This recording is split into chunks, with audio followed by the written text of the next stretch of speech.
Conexão SP Barias.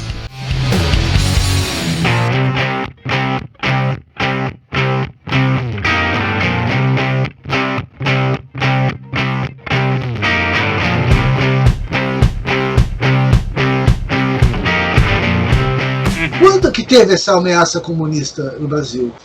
Bom, aí tem que ver a realidade esquizofrênica que eles vivem. Mas dizem que em 64 a justificativa da ditadura foi porque existia uma ameaça comunista que vinha da Rússia, via Cuba, e que chegaria ao Brasil. Loucuras, né? Loucuras. Mas voltando para a questão econômica, o que acontece? Então, tudo isso daí, Lely, é a construção do cenário realmente para o grande problema que a gente passou a viver a partir de 2015, que foi o quê? O Estado não tinha mais dinheiro nenhum para investir, nem mesmo para pagar salários, enfim, a dívida pública aumentou enormemente, né? Faltava verba para tudo, né? E aí nisso o país cai numa forte crise econômica, mas também por uma outra razão, não é somente por uma questão de o Estado não tem mais dinheiro para gastar, as pessoas não têm mais dinheiro para gastar. Thomas Piketty, um dos grandes economistas hoje, ele já colocou uma questão que é simplesmente fundamental. O pobre brasileiro, ele já chegou no nível máximo de consumo. Ele não consegue mais consumir. Lely, pegamos um exemplo. Uma pessoa pobre no Brasil, que ganhe o salário mínimo, ou até muitos que ganham menos do que o mínimo, uma vez que a maior parte da nossa população trabalha na economia informal. É o cara que vai lutar todo dia e vai, com muita dificuldade, trazer às vezes 1.000 ou menos de 1.000 para casa todo mês, certo? Sim. Desses 1.000, ele vai pagar de imposto, porque o imposto no Brasil tem caráter regressivo, quando ele vai comprar feijão, quando ele vai comprar arroz, produtos de limpeza, ele vai pagar mais de 50% de imposto. Então, proporcionalmente, o pobre no Brasil paga muito mais imposto do que o rico. Isso é muito desigual. Sim. E isso impede a retomada de crescimento, Lely, porque como é que o cara que ganha R$1.000, ele vai conseguir gastar mais? Ele não consegue gastar, nem comer ele consegue comer. Para fechar essa nossa primeira parte, que isso aqui ainda vai longe, só uma última pergunta para fechar a primeira parte, depois a gente continua a segunda parte. Então, duas coisas. Primeiro, eu vou fazer uma perguntinha e você me responde. E segundo, eu vou te perguntar qual som nós vamos fechar essa primeira parte. Com que música nós vamos fechar essa segunda parte? Combinado. Então, pergunto, só para fechar a primeira parte. Como que o PT quebra o Brasil e deixa uma... Porque até agora ninguém me explicou isso. O PT quebrou o Brasil, segundo todos dizem, né? Todo mundo fala que o PT quebrou o Brasil, que eles são culpados da crise que estamos vivendo hoje. Mas o PT deixou uma reserva de 380, na ordem de 380 bilhões de dólares. Cuja reserva está em caixa. É só o governo, qualquer governo posterior ao PT, o Michel Temer, o Jair Bolsonaro, agora qualquer um pode ir lá e lançar a mão dessa grana, se é que já não estouraram essa grana. Não sei. 380 bilhões de dólares no dólar de hoje, fazendo uma conta bem assim, no tapa, multiplica por 5, vamos fazer por 5, dá quase 2 trilhões de reais. Sim. E aí, como é que um governo quebra um país e deixa uma reserva dessa? Isso que eu quero entender. Porque são questões diferentes. O que acontece? Você, de fato, o Brasil realmente tem uma grande quantidade de reservas internacionais, isso é fato.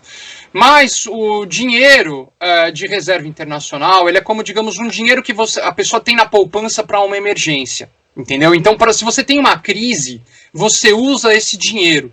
Então, o dinheiro que fica na reserva é a mesma lógica a pessoa que guarda um dinheiro para um momento de emergência, né? Uma poupança. O governo, o Estado, vai usar essa reserva num momento de emergência. O que o PT ajudou a quebrar foram as contas públicas do governo, ao aumentar enormemente os gastos e não aumentar a arrecadação. A arrecadação não aumentou, pelo contrário, foram concedidos uma série de subsídios fiscais, né, que diminuíram enormemente a arrecadação do Estado, né? Então é nesse sentido que ele quebra. Então, sim, reservas, né, que de repente até poderiam ser usadas se você tem, por exemplo, um problema de pandemia, o Estado precisa de dinheiro para comprar vacinas, isso é um motivo louvável, mas enfim, de certa forma, na economia, essas reservas internacionais, elas são sempre para alguma crise econômica, elas ficam ali guardadas, você não toca nelas, né? Agora, algo muito importante também que o PT fez, e que, o que acontece? Na época, o PT, durante o governo Lula, o PT trocou a dívida externa por uma dívida interna. Isso também fez o quê? Fez com que o país aumentasse o tamanho da dívida pública, porque nesse processo em que você troca a dívida externa pela interna, né, o valor total global da dívida pública brasileira aumentou. Só que isso foi positivo. Tem alguns idiotas que falam, o PT aumentou, mas isso foi positivo, por quê? Porque assim você fica protegido de crises internacionais. Por que o Brasil não quebrou em 2008, 2009, quando teve a crise internacional? Porque a dívida havia sido trocada pela dívida interna. Isso evitou que a gente quebrasse em 2008, 2009. Então isso foi uma solução, foi uma ideia muito inteligente. Tudo bem, aumentou a dívida pública? Isso aí aumentou, não vou negar. Só que dá uma segurança para o país face a qualquer dívida externa, porque a sua dívida não é em dólar, a sua dívida é em moeda nacional. E lembrando que quem contraiu a maior dívida externa, que eu me lembro, e criou a maior inflação interna, a maior inflação de todos os tempos, ou entre as maiores, foi o governo militar, que quando entregou, devolveu para os civis, em 80, o Sarney que assumiu, né, porque o Tancredo morreu, quando assumiu, eu me lembro, a inflação era altíssima e a dívida externa altíssima, e quem que deu essa dívida externa foi o Lula, né? Sim, é porque nesse processo, a equipe econômica da época trocou a dívida externa por dívida interna.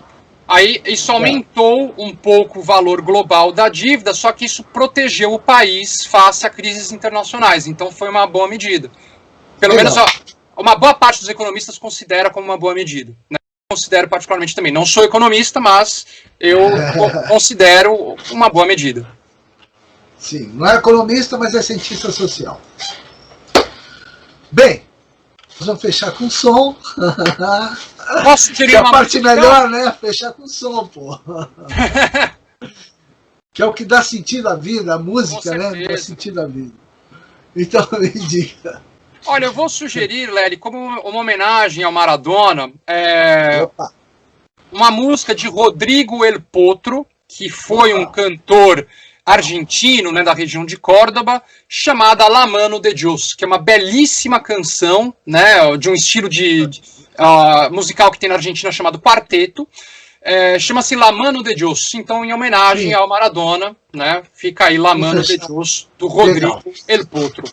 Então, vai fechar aqui, vai entrar aqui agora, a gente pede para inscrever no canal, fazer os comentários, o que mais? Dar o like também, né? E ativar o sininho, né? Ativar o sininho é importante.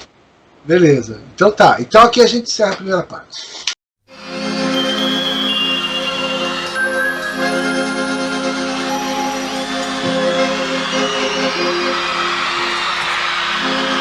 En una villa nació, fue deseo de Dios crecer y sobrevivir.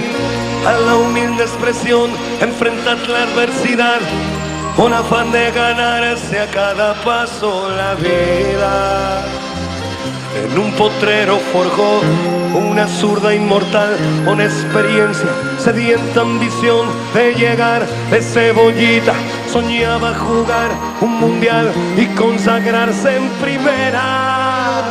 Tal vez jugando pudiera a su familia ayudar. ¡Grande Diego!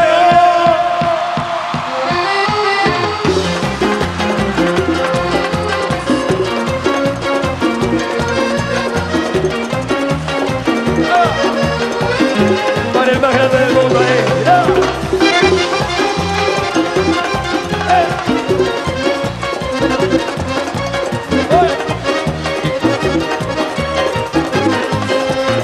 En una villa nació, fue deseo de Dios crecer y sobrevivir.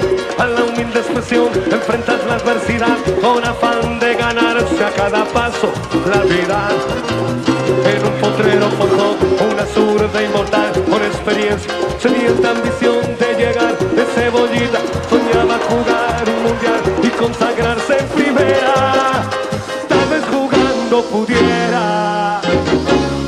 familia ayudar.